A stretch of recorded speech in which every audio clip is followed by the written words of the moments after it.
Magaalaa Finfinnee keessatti balaa tiraafikaa qaqqabee lubbuun namoota 3 darbuun gabaafameera.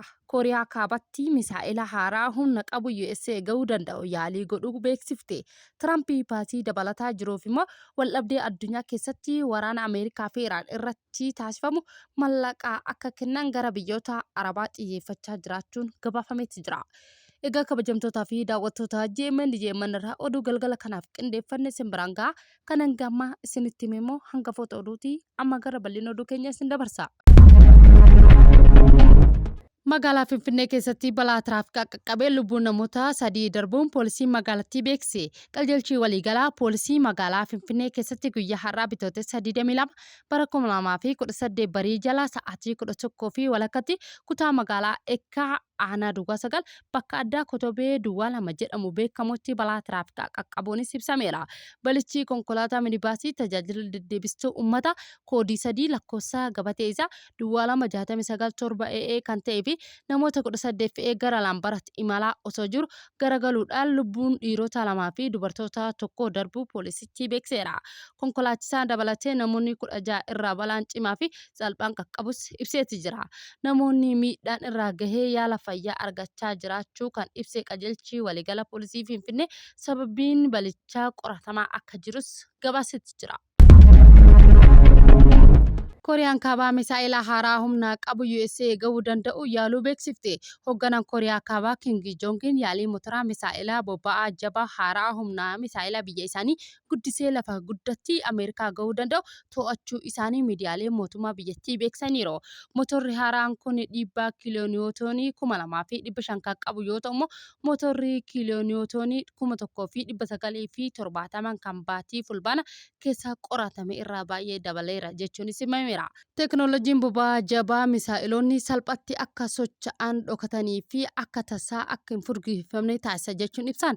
Kana jechuun immoo misaa'ila boba'aa dhangala'aatiin hojjetamu irraa adda ta'e osoo hin furgifamuu isaaniin dura qophii balaa waan hin barbaanneef carraan diinaa akka adda baafamuu isaas ni xiqqeessas jechuun himan.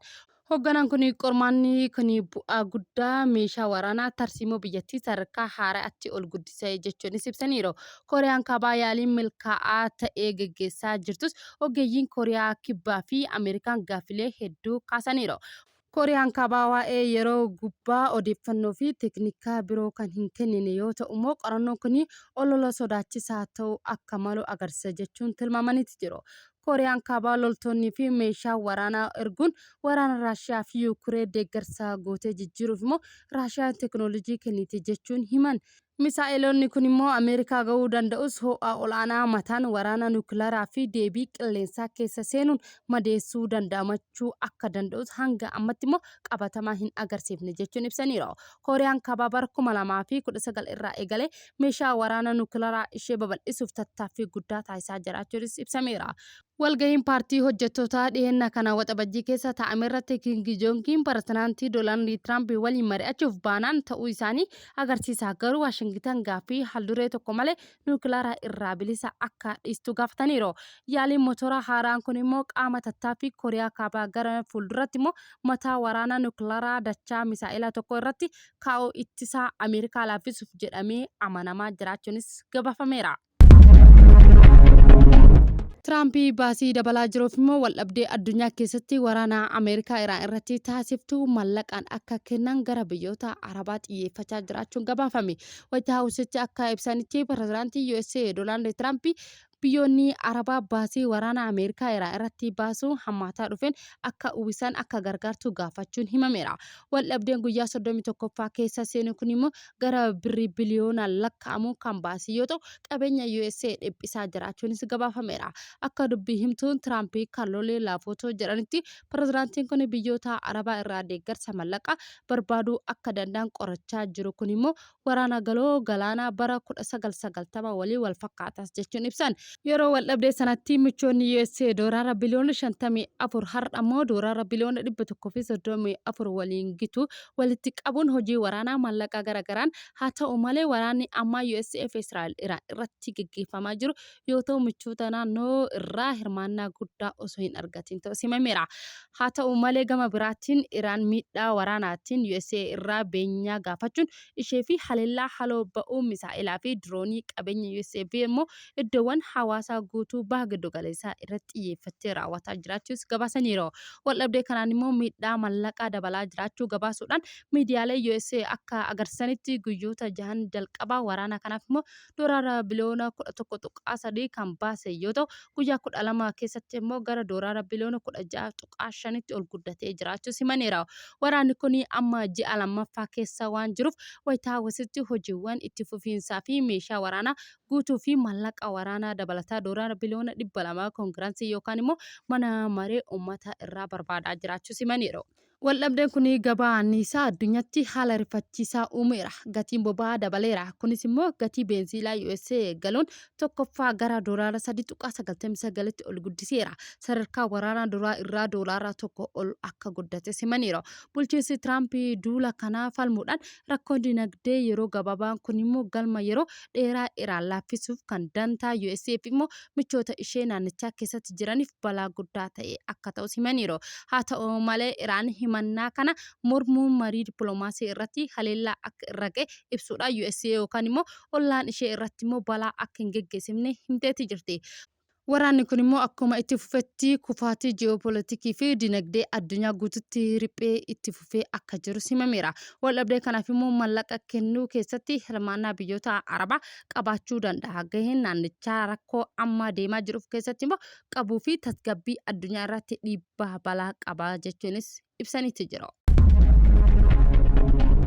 Ispeen naannoo qilleensa ishee xiyyaarota waraana USAf cufaa ta'uu beeksifte. Ispeen naannoon qilleensa ishee cufiinsuu beeksisuu isheetiin buufata waraana ishee xiyyaarota waraana Ameerikaa kanneen waraana Iraanii wal taasifamaa jiru keessatti hirmaataniif akka hin fayyadamne dhorkuu ishee ibsite.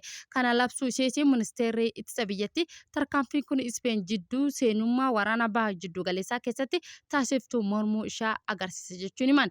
Ministeerri raayyaa ittisa biyyaa Ispeen Margaret Lobasiin akka beeksanitti Ispeen naannoo qilleensa ishee xiyyaarota Ameerikaa waraana Iraan keessatti himataniitti jiru. Murteen kun kan fudhatame Madriidii waldhabdee Ameerikaa fi Israa'el baha jiddu galeessaa keessatti mudate irratti mormii cimaa qabaachuus ibsan. Ministeerri kun itti dabaluudhaan uggurri kun jalqabarraa kaasee waraana Ameerikaa ifaa ta'uu ibsuudhaan naannoo qilleensaa fi buufata waraanaa ishee kanaaf itti fayyadamaa cimsaa dhorkuu ishee ibsite. Ministeerri muummee Ispeen Pondoron Sebastian akka gama isaaniitiin ibsanitti waraanni kana seeraan ala of eeggannoo fi haqa kan hin qabne jechuun kan ibsan yoo ta'u kanaan dura buufata waraana USA waliin qoodataa fayyadamummaa dhorganitti jiru. Keessumaa immoo Ameerikaan buufata waraanaa Rootaa fi Moroonoo kibba Ispeen keessatti argamu irratti akka hin fayyadamne eegga uggurtee booda pirezidaantiin Ameerikaa Doonaald Tiraamp hariiroo daldala Madriid waliin qabanis adda kutus ibsaniiru. Kuweet dooniin boba'aa fe'ee buufata Dubaay dhaabbatee ture Iraaniin jala haleelamuun beeksiseetii jirti. Kuweet dooniin ishee boba'aa buufata dooniiwwan Dubaay Iraan rukutamuun ifatti beeksifte. Kooppareeshiniin Petrooliyemii Kuweetii gocha kana haleellaa gara jabeenyaa Iraan jechuun kan ibse yoo ta'u dooniin Iraan kana irratti miidhaan xiqqaan ga'us immoo lubbuun namaa darbee akka hin jirre ibseetii jira. Akka gabaasa BBC'n dooniin Al-Salaamii jedhamu kun yeroo haleellaan kun irratti raawwatamu guutumatti boba'aa fe'eetii kan ture yoo ta'u haleellaa akkana hordofee ibiddi itti qabatee akka jiru himeera.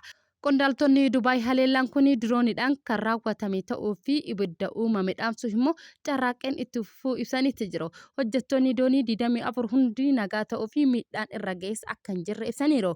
Kuweet jalqaba irratti haleellaa kanaan booda boba'aan doonii kun feetee turte dhangala'uu mala jettee akeekkachiifte. Dhaabbanni to'annoo galaanaa Ingiliz garuu hanga ammatti faalamni naannoo gabaafamee hin jiru jechuun ibseetii jira. Egaa kabajamtootaa fi daawwattoota jeemman irraa oduu galgala kanaaf qindeeffannee kana fakkaata hangammaa waan nu daawwattaniif nu hordoftaniif nu waliin taataniif galata guddaa qabdan isinii jecha miidiyaa keenya sabiskiraayib laayik sheer gochuudhaan immoo yaada qabdan koomantiirra nu jajjabeessaa.